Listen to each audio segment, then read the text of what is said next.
Bonjour, c'est moi, Christophe Rénal, l'auteur du jeu de société La Chasse au Trésor. Voyez, ça se présente comme ça, un tube voilà, dans lequel se trouve une carte au trésor. Présentée donc voilà, en longue vue, c'est un prototype et je cherche un éditeur. C'est un jeu qui dure de 10 minutes à 45 minutes environ, de 2 à 6 joueurs.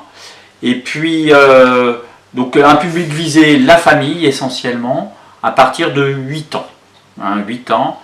Le but du jeu, il est tout simple. Il faut chercher le trésor avec son bateau, essayer de le ramener en vie sans se faire couler ou aborder par les galions adverses. Pour l'histoire, le chef des pirates sur son lit de mort a appris à ses compagnons d'aventure l'existence d'un trésor caché il y a bien longtemps. Pour lui succéder, chacun va devoir, à l'aide d'indices qu'il détient, ramener le trésor à bon port dans son repère. Mais qui le trouvera et surtout saura le garder à bord de son galion en résistant aux canonnades et aux abordages des adversaires, avides eux aussi de richesse et de pouvoir. Le matériel, qu'est-ce qu'il y a dans la boîte, enfin dans le tube? J'enlève le couvercle, voilà, je déballe les jeux de cartes, le matériel, voilà. Alors, on commence par le jeu de cartes, les jeux de cartes, voilà.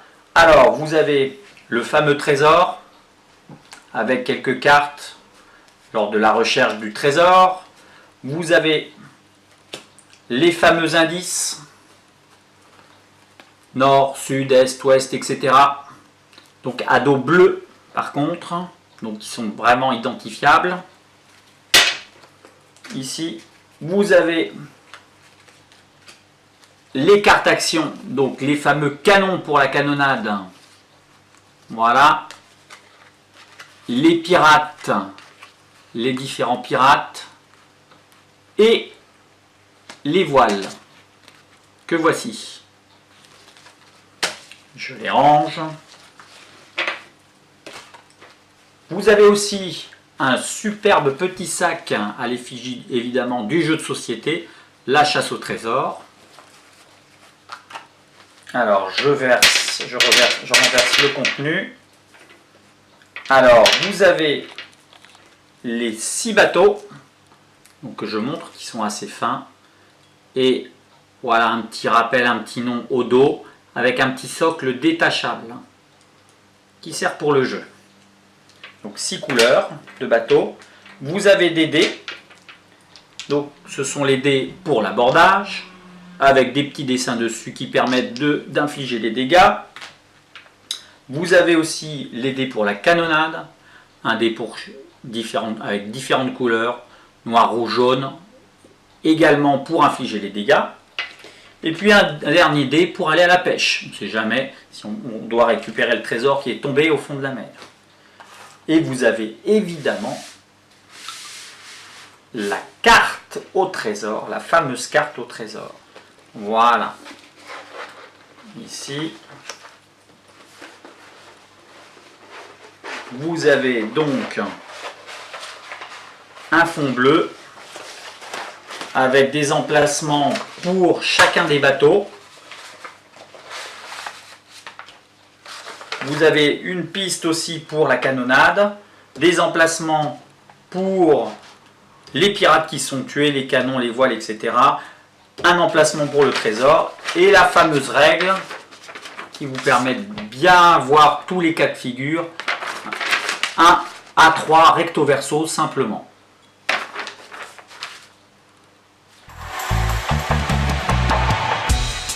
Voici quelques explications de plus pour une partie à 3 joueurs avec les règles de base. On va donc préparer la partie. On choisit d'abord chacun un bateau que je montre à la caméra. Le blanc, le fantôme en l'occurrence. Voilà. Le violet, le Purple Rain. Et le rouge, le Bloody Mary. Voilà. Une fois que c'est fait, on peut constituer l'équipage. Alors, chacun donc a au moins un pirate dans sa main, un canon et une voile. Voilà.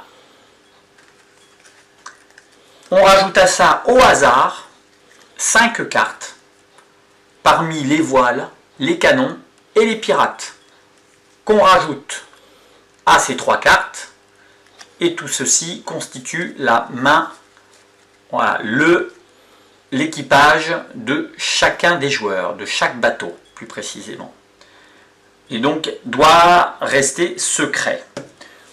On range, chacun range son jeu de cartes. Voilà, chacun donc a 8 cartes en sa possession. 8 cartes. La phase d'après est très très importante. On distribue les indices. Premièrement, on sépare bien la plage de la grotte. Je retourne les 2 cartes et au hasard, je mélange. Je peux faire mélanger par un autre adversaire évidemment pour éviter les tricheries, et je sépare les 2 cartes au hasard. Personne ne doit voir. Je fais la même chose pour les 3 autres indices restants, l'Est et l'Ouest. Voilà, je mélange. Le large de la zone côtière. Je mélange. Le nord et le sud.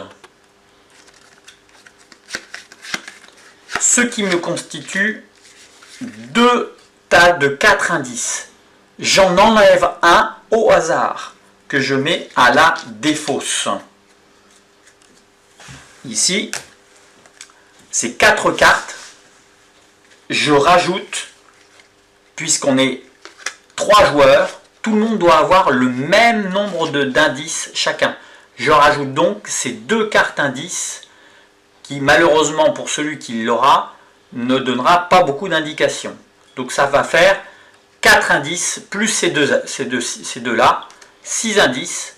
Je mélange ces 6 indices, évidemment en les cachant bien, personne ne doit voir, ici, et donc 2 cartes chacun distribuées. 1, 2, 1, 2, 1, 2.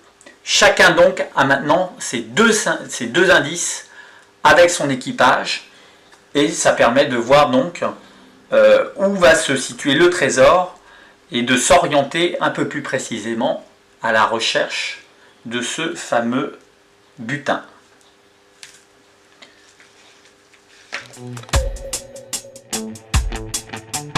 Comment se déplacer?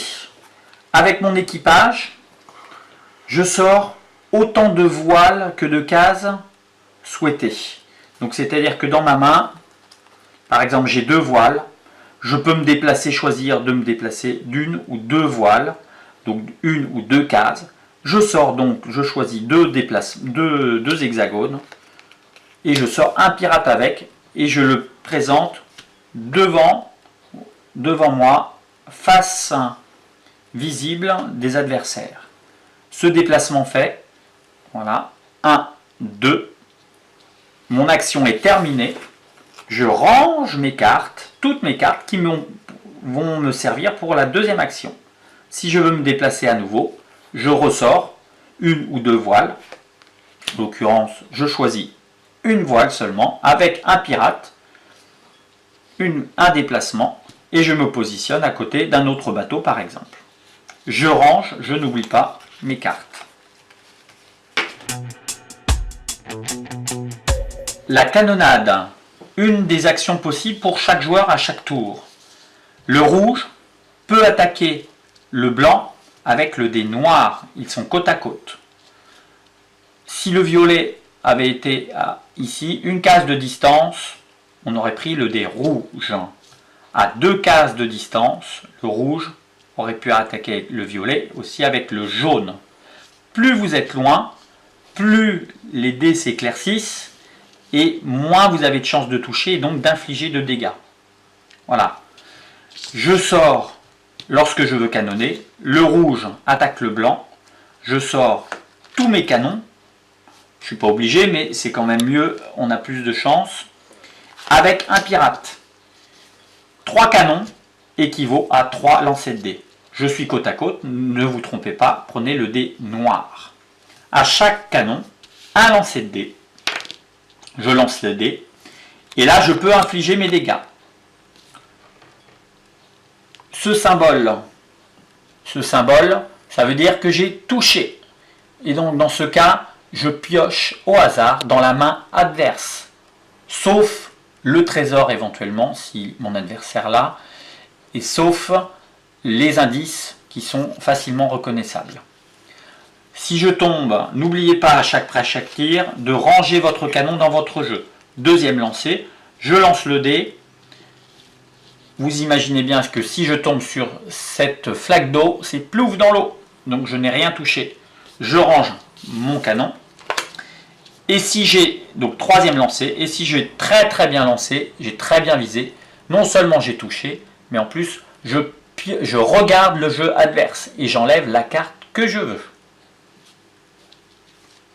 Et je n'oublie pas de ranger mon canon avec mon pirate. Attention, la canonnade n'est pas finie, puisque l'adversaire, dans le même temps, sans que ça lui compte d'action, peut répliquer immédiatement en sortant lui aussi son pirate, un pirate obligatoirement, et les canons qui lui restent en main. Il fait de même, il écarte les cartes un peu qu'on les voit, et il peut procéder de la même façon en lançant les dés. 3 canons, 3 lancers de dés. Et la canonnade est finie. Procédez à l'abordage d'un navire adverse grâce à vos cartes pirates. Pour ce faire, l'adversaire doit jouxter votre case. Et vous devez avoir dans votre main au moins une carte pirate. Dites à l'abordage et pas de quartier. Montrez et posez devant vous toutes les cartes pirates que vous possédez. J'en ai 3 dans mon jeu. L'adversaire fait de même. Ce nombre de cartes est très important puisqu'il détermine le nombre total de dés abordage beige à lancer. J'ai 3 pirates, je prends 3 dés. Mon adversaire a 2 pirates et prend 2 dés dans sa main. Plus vous lancez de dés, plus vous avez de chances de remporter le combat et ou d'infliger des pertes à l'adversaire. L'attaquant lance les dés beige le premier, jusqu'à 6 dés abordage au maximum. Il retient le résultat des dés et l'adversaire réplique en faisant de même. Infligez alors simultanément les dégâts de part et d'autre en suivant les instructions sur les dés. Je lance les dés, mon adversaire fait de même. J'ai obtenu 2 barils et une tête de mort. Je lui tue donc un pirate. Je retire un pirate que je mets à la défausse. Mon adversaire a obtenu 2 têtes de mort. Il me tue 2 pirates qu'il met à la défausse. Voilà. Si à l'issue du combat, les 2 joueurs ont encore des pirates, l'abordage est terminé. Si au contraire, l'un des 2 pirates, il lui reste un pirate et l'autre n'a plus de pirate, le joueur qui a survécu peut prendre le bateau adverse ou le couler. Chercher le trésor. Alors il y a plusieurs possibilités. On peut creuser en s'approchant avec son bateau sur une case autour d'une île ou d'une grotte, puisque le trésor au début de partie, grâce aux indices qui ont été distribués, il sera forcément sur une île ou dans une grotte. Alors, lorsque le bateau est près de la grotte ou de la plage, on annonce bien piratent tous à vos pelles et à vos pioches, ainsi que l'endroit précis où vous fouillez. Donc par exemple, ici, sur une plage, en zone côtière, au sud-est. Alors là, la mécanique, c'est la suivante. On fait un tour de table, et puis chacun regarde bien son ou ses indices qu'il a en sa possession, et s'il détient, par exemple ce joueur, on va regarder, il détient ces deux indices, il détient la plage et le point d'interrogation. Donc en l'occurrence, moi je pioche bien ici sur une plage. Donc sous la table, ce joueur-là va me montrer cette carte-là, sous la table, je précise bien, à l'abri des regards, juste entre lui et moi qui creuse. Et cette carte, évidemment, qui ne correspond à rien, on la montre de dos. On fait la même chose pour tous les joueurs qui jouent. Et si, à l'issue de ce tour de table, je vois les 4 indices, ici face visible, avec le mien notamment, si j'en ai, eh bien, ça veut dire que j'ai découvert le trésor. Évidemment, après, à chaque fois, chaque adversaire range ses indices, évidemment. Voilà. Là, on regarde les autres indices. Est, zone côtière, donc là, c'est bon. Et puis, moi, j'ai le sud, j'ai les 4 indices. Donc, on range les indices. Et je pioche bien sur la pile trésor, la carte trésor qui est au-dessus, toujours en début de partie, du paquet. Si je n'ai pas vu les 4 indices, je pioche, et ça s'effectue également sous la table. Je pioche une carte du dessous, qui peut être soit une mauvaise pioche, soit éventuellement un pirate qui a été trouvé sur l'île ou sur la grotte, une voile, voire un canon, que j'aurais mélangé évidemment en début de partie, au hasard, en ayant mis le trésor sur le paquet. Et j'essaye, pour la fin de la partie, de ramener le trésor à bon port, sans forcément que tous mes adversaires sachent si j'ai bien le trésor ou non.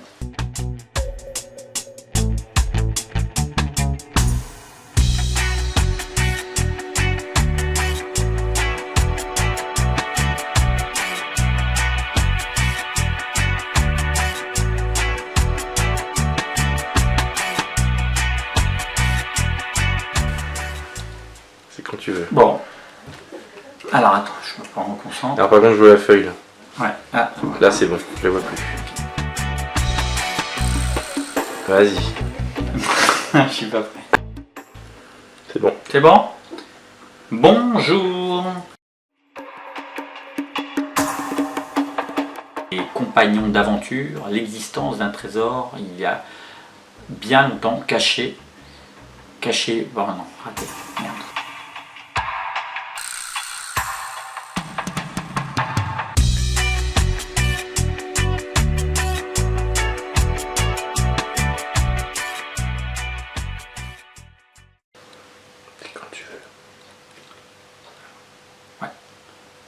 Le chef des pirates... Ah pardon, excuse-moi, j'ai raté. Le chef des pirates.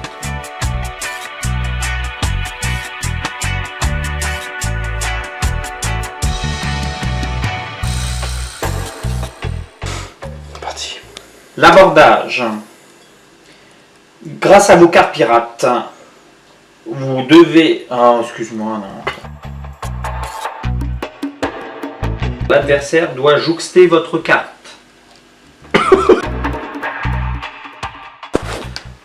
Les voiles, oh j'ai bafouillé, merde, j'ai bafouillé.